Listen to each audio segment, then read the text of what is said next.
Good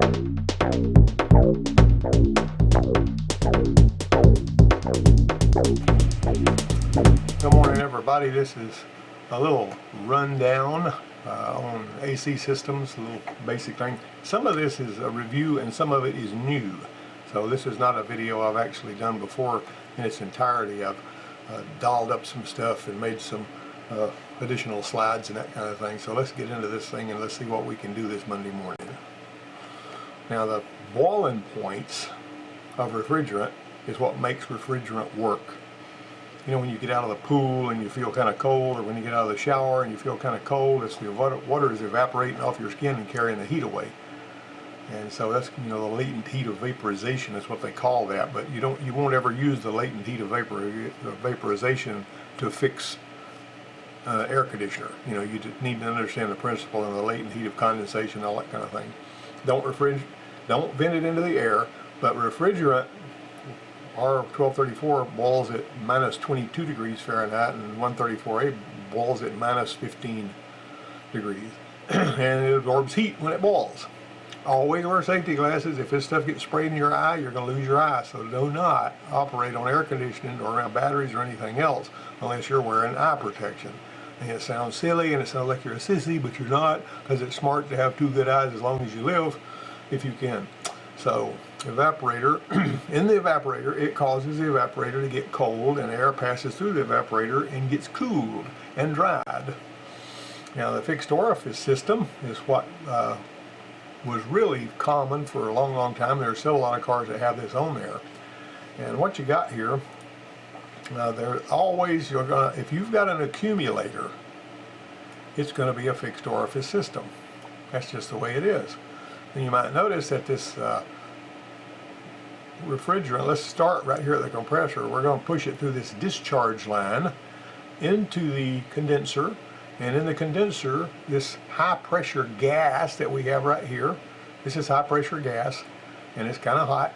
It goes in here, and as it goes through here and the air passes through this condenser, it actually causes this high pressure gas to turn into a high pressure liquid. And that high pressure liquid, you notice I got it color coded, leaves and goes through the orifice tube, where it mists out in there as a low pressure liquid, a very low pressure liquid. And as that low pressure liquid goes into the evaporator, the air going through the evaporator causes it to turn into a gas, and as it evaporates, it absorbs heat. That's pretty doggone simple. The compressor is the heart of this, though. This is what makes it all work. And when you turn off the compressor, you don't have air conditioning. We're going to talk more about the accumulator more in just a minute, but that's what the accumulator looks like on the car. You might notice this is a low side charge port right here. Alright, now the thermal expansion valve system is a little more complicated. Basically, you can see the same procedure, the same stuff is going on in the evaporator and the condenser, just like I just talked about, and the compressor is still the heart of it. But you know, your suction line is the big line that comes from the bulkhead, from the evaporator to the, and then you'll have a slightly smaller discharge line, and then you'll have a really skinny liquid line that goes through this receiver dryer, which if you've got an expansion valve, you'll have a receiver dryer, typically. Now, the receiver dryer is sometimes mounted on the radiator. This is actually the one that's mounted in line. But see that skinny little line? It's a higher pressure, and so it's going to be a smaller line, because if you got a bigger line, you got more square inches and it's harder to hold the pressure. So you may have pressure as high as 300 pounds or more in this line here that's going through this receiver dryer. Since the receiver dryer has got to hold all that pressure, it's smaller too than an accumulator. The accumulator is larger because the pressure is a lot lower. Now, on this side, you're going to see pressures of usually about 25 to 30 or to 40 psi, 25 to 40 psi. And then on this side, you know, when you're on the discharge line coming out, you're going to see pressures that are higher. And typically the high side, sometimes the charge port for the high side will be on the discharge line, and sometimes it'll be other places, but it's always on the high side of the system. And the high side of the system is anywhere from the compressor to the condenser. And then it turns back into the low side. Now this right here, this is a variable orifice here, is what it amounts to is. and there's a sensing tube. You see this little line going up here, and it's measuring the temperature of this, and it varies the size of this orifice where the this liquid refrigerant goes through here. And its primary purpose is to keep the evaporator from freezing up and to make the air conditioner the most efficient without actually creating a block of ice where the evaporator is, because it gets really cold. Now the expansion valve can look like that, and there's your little sensing tube right there that goes up here, or it can look like this. But you notice both of them have this little diaphragm looking thing here on the end of them. And both of them, both these expansion valves, this is all made together. See, because your suction goes through there, and see that?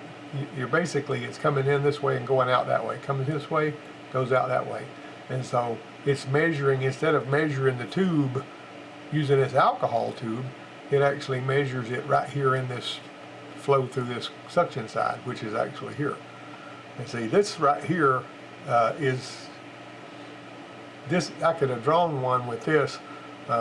This is configured slightly different, but the same job is done because the suction is measured by this little thing right here, and it opens and closes that orifice. I could go on too long about this if I'm not careful. Now, hold on. A closer look. Thermal expansion valves, a variable orifice, I talked about that. That's the place where high pressure liquid becomes low pressure liquid. And the sensing tube reacts to the suction line temperature and changes the size of the orifice in the expansion valve to prevent evaporator freezing. And once again, this line and all this stuff is smaller in size because it's holding so much pressure. That's part of it.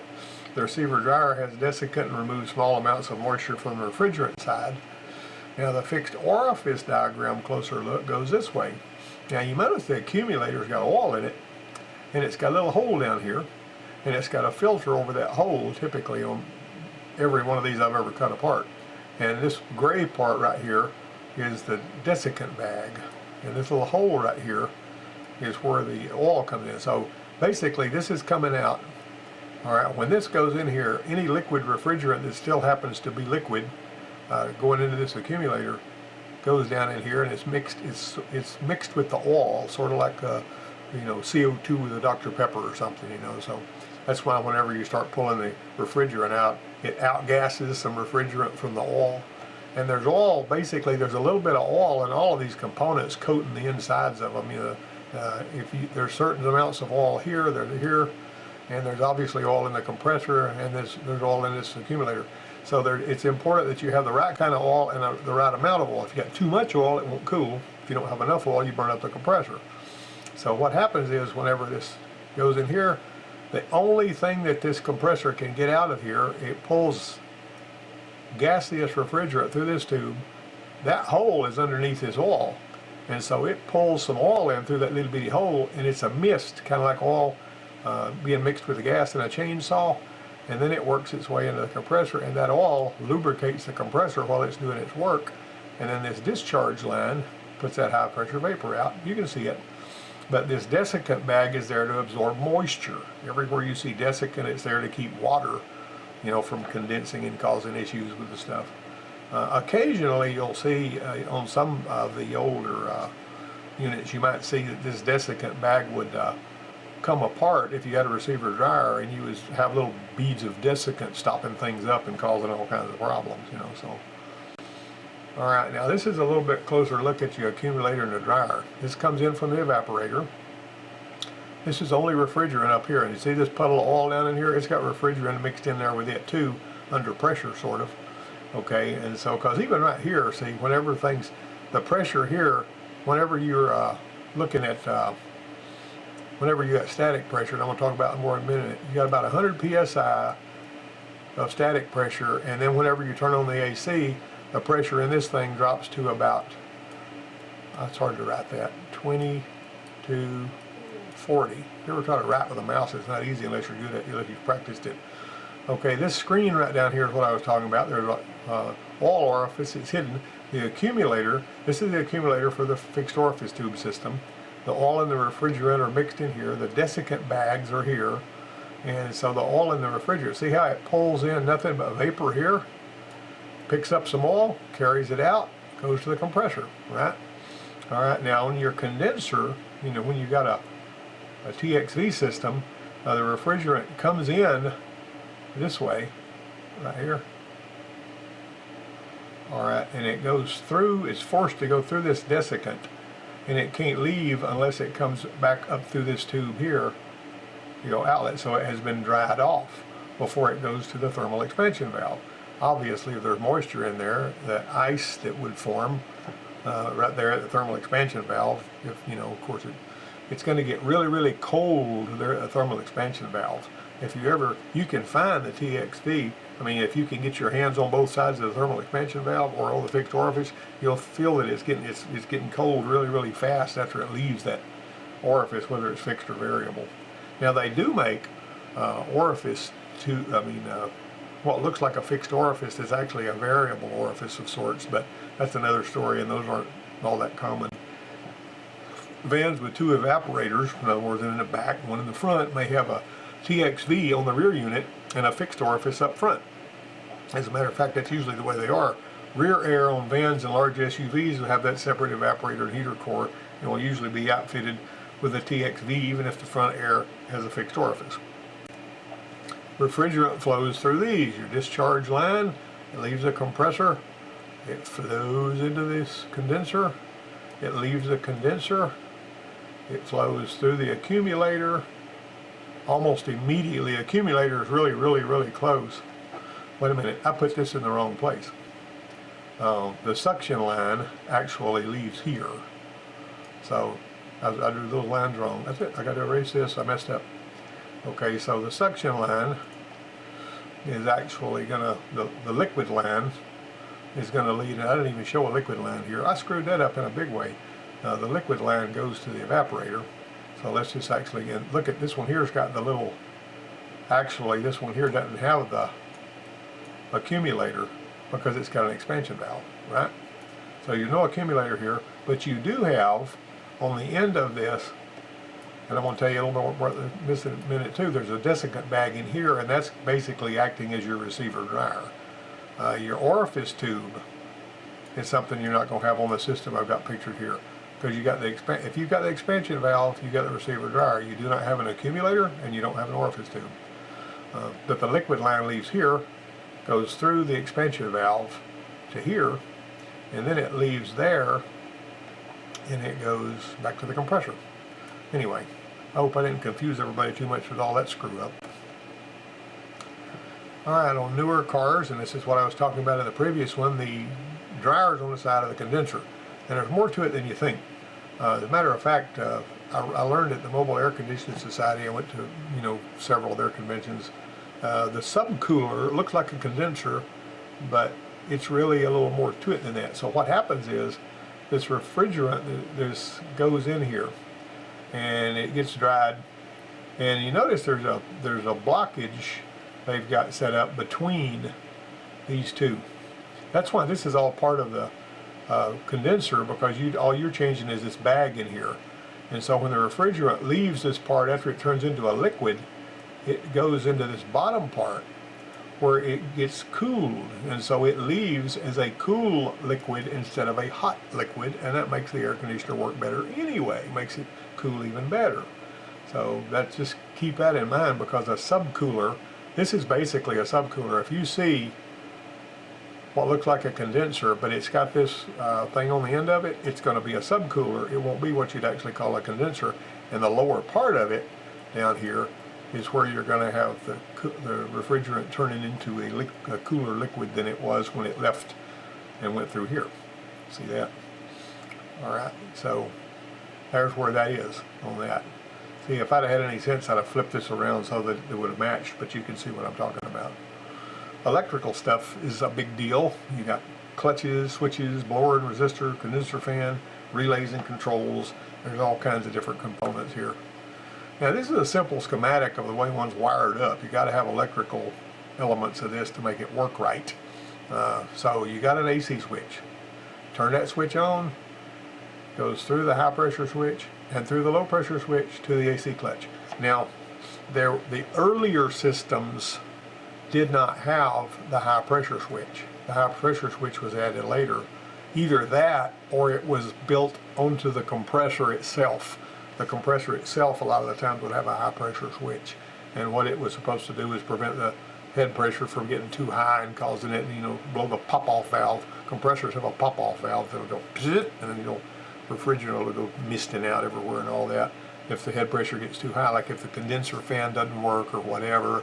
And I've got a video on my YouTube channel about high head pressure that we were noticing that there was a Nissan that had a belt-driven fan with a fan clutch, and the head pressure would go up high enough to where it would start squeaking the belt.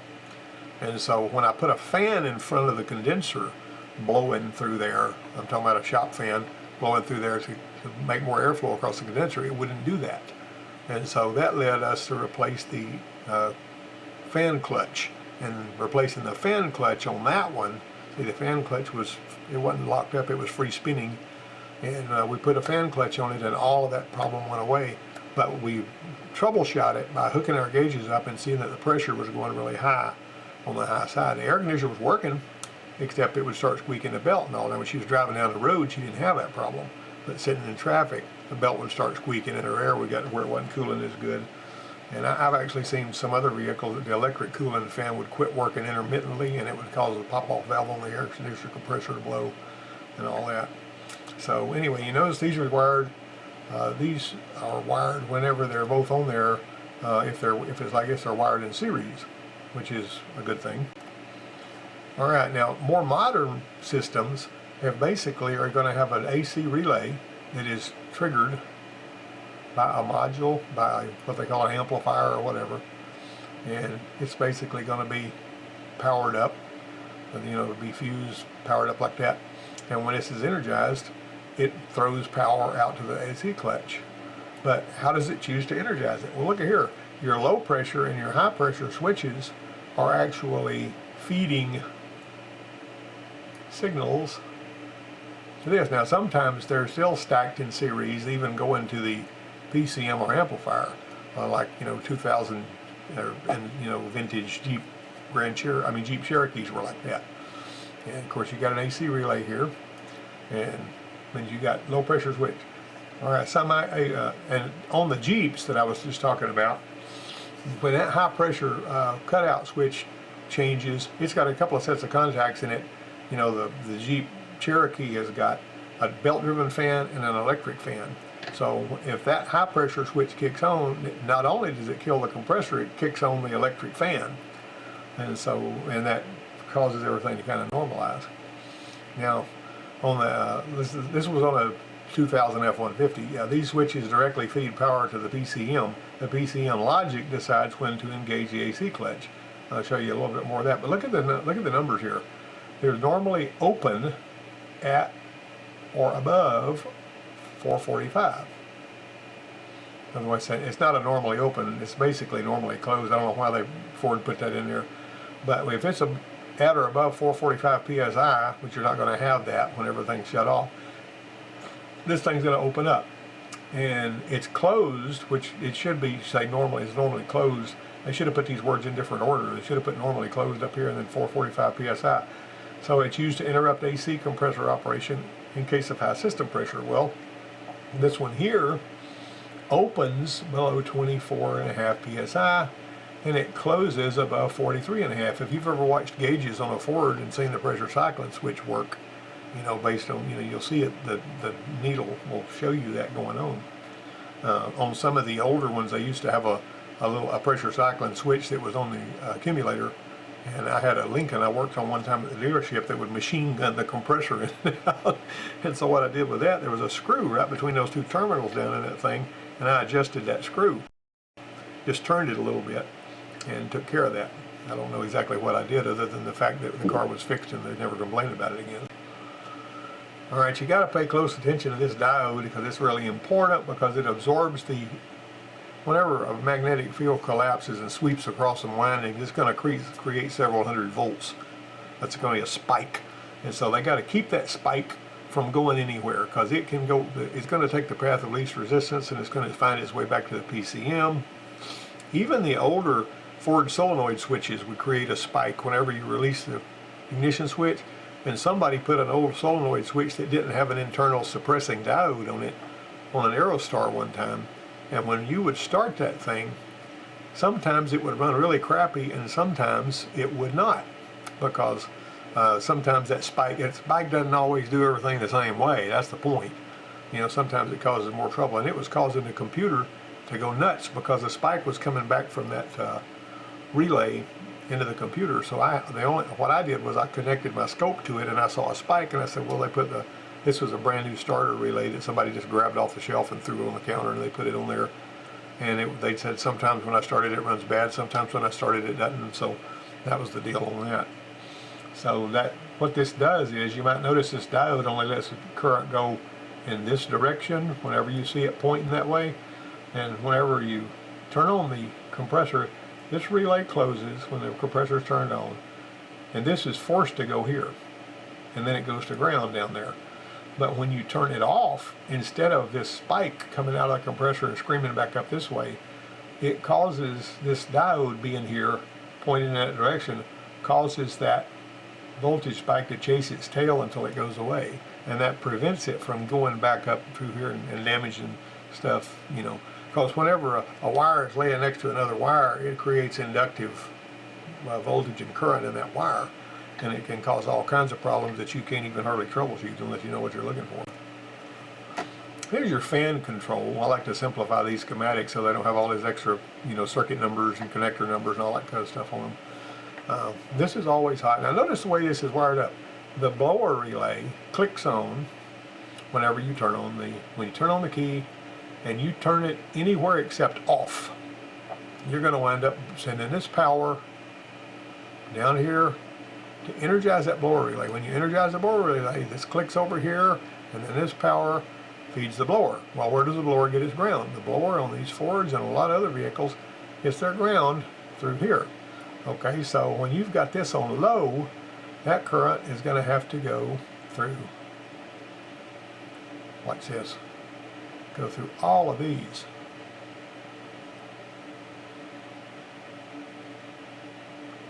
Right there.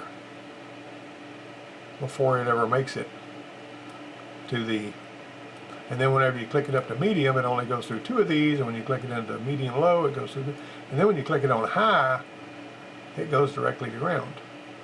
You know, I mean, that's basically what that does. And so if you look at the way, see, this is actually where it's fed out.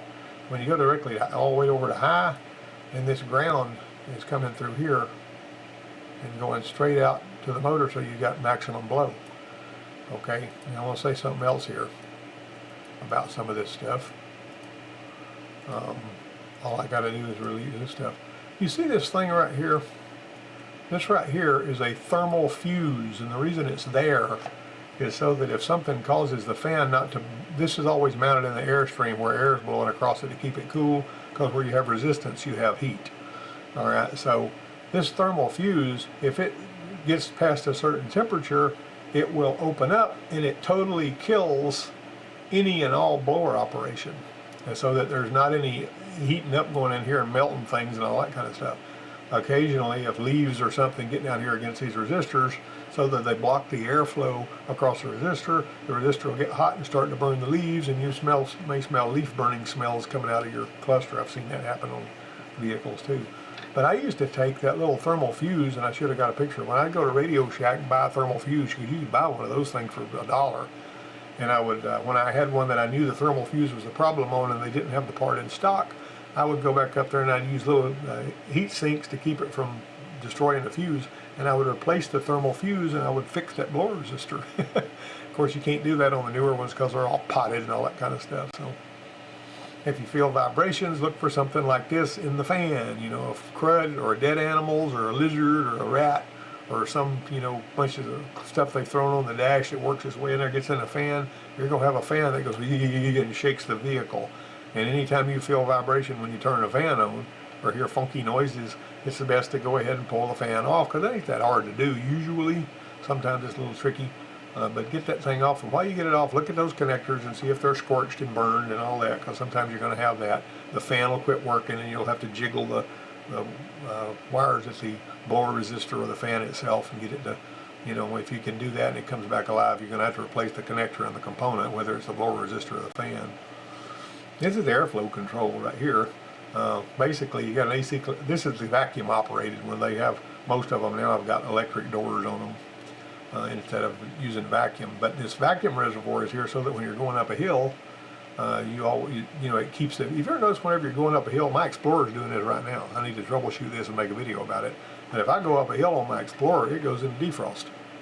And that means that you're either got a vacuum leak somewhere down here, or this vacuum check valve is faulty. And it's not usually that hard to spot because it'll be out there under the hood. Intake vacuum goes through here. That check valve keeps that air from getting, you know, it basically holds it in this tank. A lot of times the tank will have that check valve built into it, but not always. Okay, so it goes into this vacuum selector. And you might notice this one here, they got these vacuum motors that can basically stop in a couple of different places. But this is a vacuum motor, this is a vacuum motor, and this is a vacuum motor right here. Okay, so this right here is your recirc versus your recirc closes it off, so it closes off the outside so you only get inside air. And norm, or you know, that recirc would also be max. Okay, and so believe it or not, you'll get better gas mileage on a long trip running on max because the compressor doesn't run as much because you're always air conditioning the same air. All right, comes in, goes through the evaporator, loses moisture and heat going through the evaporator. Okay, now if you've got this thing on full warm, this blend door, it's forced to also go through the heater core. So you're drying the air off, which is what it does when it's going to defrost. It'll always run the compressor, and you'll have this on warm, and the air that's coming through will be cold and dried. It'll go through the heater core, it'll be heated back up. But if the heater core is blocked off, you'll get good cold air coming through here, see? So this is really not complicated. This one here is the register, it's in your face, and this is to your feet. And then there, of course, there's your blower motor and all that. So that vacuum, we used to have to add vacuum reservoirs to some of these heavier vans and all, so the cruise control wouldn't drop out going up a hill when it had a vacuum cruise control system. Now, blending cold and warm air is something that we have been doing for a long time. Even when they had vacuum everywhere else, they would have a blend door actuator so that you could stop it anywhere you wanted to instead of only having a couple of positions. See, so you want to move the blend door, you want the blend door to have lots of places where it can stop. And a lot of these will do that. They actually have a little potentiometer in there so it can give feedback. So you've got this little, I mean, they got a potentiometer built into this thing too, you see. But you got a potentiometer up in here, and when it sends a signal to that blend door actuator, whenever you turn that, this is going to follow whatever you're wanting to do. The more you turn it toward warm, the more that blend door is going to move to, you know, open up air so it can go through the heater core. The more you turn it toward cold, the more it's going to block off the heater core. That's pretty much the way that goes. A lot of these blend door and air motor actuators, some of them are plug and play, some of them you've actually got to initialize them and let the thing find both sides of the travel whenever you put it in there. So just be aware of that. Now, this is something we need to know, is how to turn on the air conditioner. If you don't know how to turn on the air conditioner, you're handicapped. And some of these funky cars, you know, some of them early Mazdas, whenever you put it over on AC, it wouldn't operate the compressor unless you pulled out on the little lever, tick, and turned on the AC that way. A lot of them would have a little button. I told you about the Geo Tracker that came without a button, in spite of the fact she said the air conditioner was working the previous fall. I couldn't understand how, because it had never had a button there. But everything else was on it. I mean, the compressor and all this, everything. But this one here was a 85 Buick Riviera that came in. And I was going to get out there and look at the compressor and see if it was going to come on. I told one of my students who was about 40 years old, I said, get in there and turn on the AC. So he gets in there and he sees this. He sees this big screen here. And it's an old screen. It wasn't LCD or anything. It was just an old screen like your TV, you know, CRT. And so he looked at that thing and he rubbed his face and he got out and he said, I don't know how to turn the AC on this one. Because you had to actually change this. Whenever you would change this menu, you'd have the radio, you'd have the, I mean, all different stuff was on the same screen right in the middle of the dash. You can look that up. Really cool.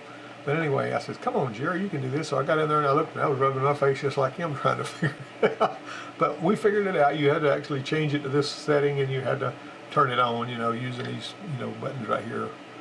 and so on and so forth. So anyway, that was a pretty cool little deal. Now the next thing we're going to do, we're working on the AC because it doesn't cool well, or it doesn't cool at all. So we turn on the AC and see if the compressor will kick in. It may take a few seconds for the PCM to turn it on, so be patient. It won't happen immediately every time. So you wait to see if it comes on, and this is going to be spinning, and you're going to see if this clicks in and starts spinning the guts of this compressor, right? All right, so you're gonna, if it doesn't come on, you may have an electrical problem, but you also need to check the gas. So you find your fittings. If it's got low gas in it, chances are it's not going to come on anyway, and that's usually how it is. But both of the ports, when they're put in a place where you can find them, are wonderful. I worked on a Jaguar one time, and the low side port was underneath the car, just on the inside of the driver's side front wheel, pointing down. I have no earthly idea why they would even do that. Didn't make any sense. Some of you guys may have run into that hogwash or find them hidden. And on my Explorer, they're fairly easy to get to.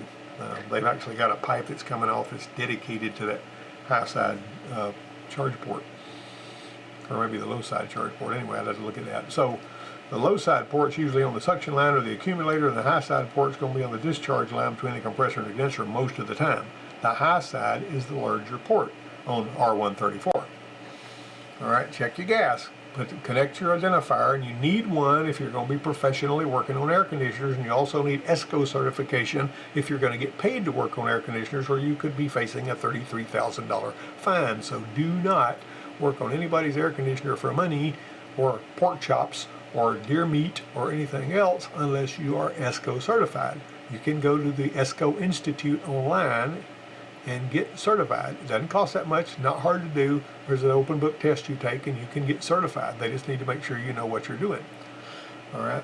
If it's contaminated, which would be mixed gas, you notice this one here had 23% oxygen, 134, I'm sorry, and 76% R12, and it was an R134 system. I haven't seen vehicles with R12 charge ports that were 100% R134. Which is a screwed up mess because you'll think it's got R12 in it, right? But it never changed the ports, which you're supposed to do if you're going to put R134 in it. But most people just want their air conditioner to cool. They don't care what the ports look like. This one here actually had 5.5% hydrocarbons, which means somebody had put some nasty kind of refrigerant in it. That was in a 08 Jeep Commander that we worked on. If you see this trash gas, you don't vent it to the atmosphere. You use a dedicated bottle and tank. See that right there? You got basically this machine right here is putting this in that, and this is the right color. It's supposed to be gray with a yellow top. That's where that's supposed to be. Okay, so you pull that stuff out of there using this special dedicated machine that's not used for anything else, and that gray bottle, the only problem is when you fill up enough one of them bottles, nobody wants it unless they charge you a lot of money. Safety Clean, when I asked them if they would carry away an old bottle of this refrigerant, they wanted $2,000. So I don't know what you're going to do with this stuff. But you don't need to release it into the atmosphere because that's illegal, and it's something that you never, never, never, never should do. Look at the static pressure. The static pressure only gives you a general idea that the compressor has enough pressure to kick in. There aren't any really good numbers for static pressure. I've seen them have 90 or 100 pounds on both sides, and then when you turn on the air, the low side would, the high side would be low and the low side would be low, and there wouldn't be any cooling, right? Now, if you see, well, I won't give you another look at a set of gauges in a minute. I started to tell you something I don't need to tell you yet. Okay, now if the pressure is really low, it's a pretty good bet the system's low on juice, and on most systems the compressor won't even engage if the low pressure cutout is below about 24 pounds. So now, like I say, not every system's the same way, wired up the same way. Some of them have an evaporator temperature sensor or a thermistor in there that can keep it from engaging if that thing is not working right. Ford Fusion's a perfect example. If the evaporator thermistor, which you got to pull the dash out to get to that darn thing, and it only costs like $30 to get one when you snap it in there and plug the wires in. But it's measuring the temperature. Some of them actually measure, a lot of them, like on Hyundais, they actually have a probe sticking right in the evaporator, but it's keeping the evaporator from freezing. That's the whole purpose of that thermistor or that temperature probe that's connected. And it'll usually be going to a module and all that. But anyway, if you're looking at one that's a fixed orifice system that's got a low pressure cutout switch, or you can have a high pressure cutout switch issue, or you could have wiring problems, or you could have your terminals spread because somebody poked a test light down in there and spread them out or something like that. Now if you don't have any pressure, vacuum test first. If there's no pressure, do a vacuum test. Get your vacuum and put it on there and pull that thing all the way down. If it'll go all the way down to 30 pretty quick, turn it off, wait for about 5 minutes. You're going to have your needle right down here. See if it leaks back up. If it leaks back up, there's air coming in.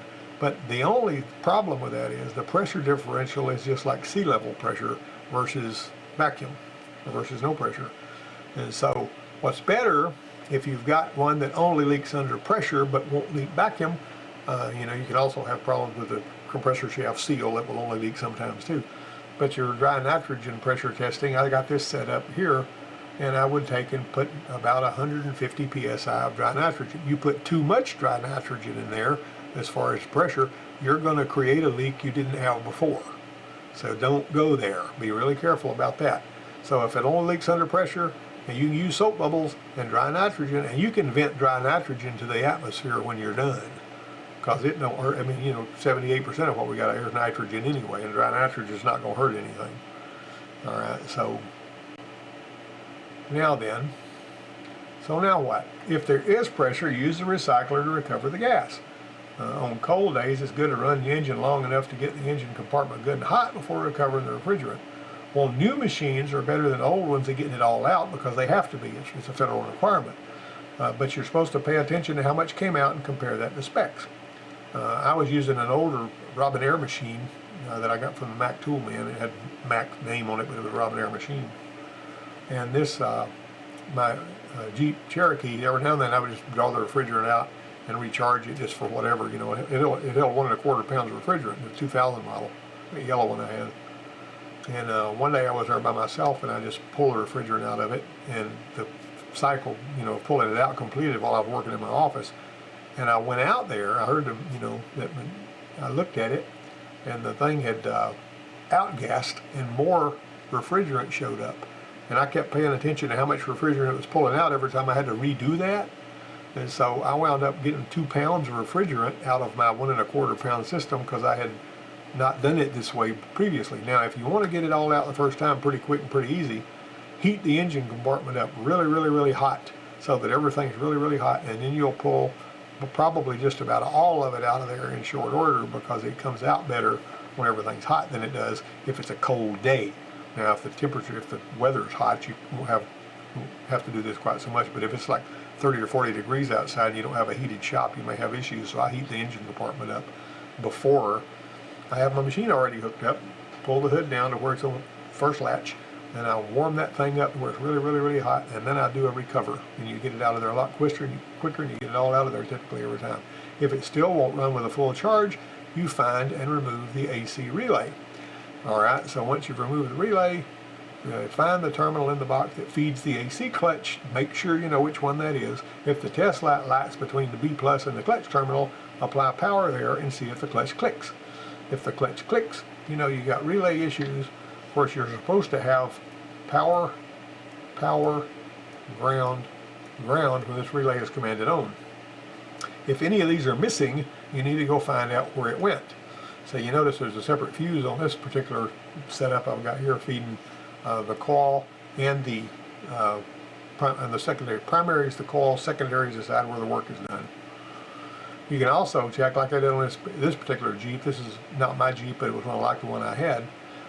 Check the AC clutch relay output with a test light if you know which pin it is and you can get to it. So on this one, we would watch that light come on, and every time the compressor clicked on, and one time the light come on and the compressor didn't click on, and I took and the compressor's up here where you get to it, fortunately on that one, and I took a screwdriver handle and I just gently bumped the clutch and it clicked in, and it stayed in until the next time it cycled off, then it wouldn't click in again. What does that mean? That means the air gap needs to be set, because it's worn enough to where the air gap's a little bit too wide and it can't pull it in.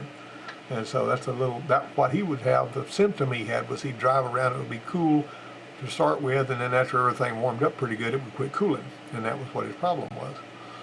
Okay, so if the test light stays dark, the compressor clutch is most likely burned out, but don't forget to check the wiring and the ground connection, because if there's any problem there, you're not going to see a light either. Remember I said this earlier in an earlier slide.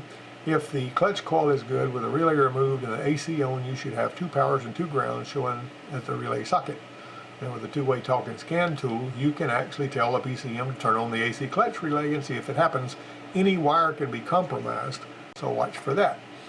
Okay, now this is what I was talking about earlier. See, some of these have got shims that you can change, like on your Fords and on some Chryslers. Some of them, like on some of these Chevys, they have this special tool you got to press that thing off and on with. It's really annoying and aggravating on those. But the long and the short of it is, you're supposed to have about 20 thousandths of an inch there, but you can use a business card to check the gap if you're in a bind.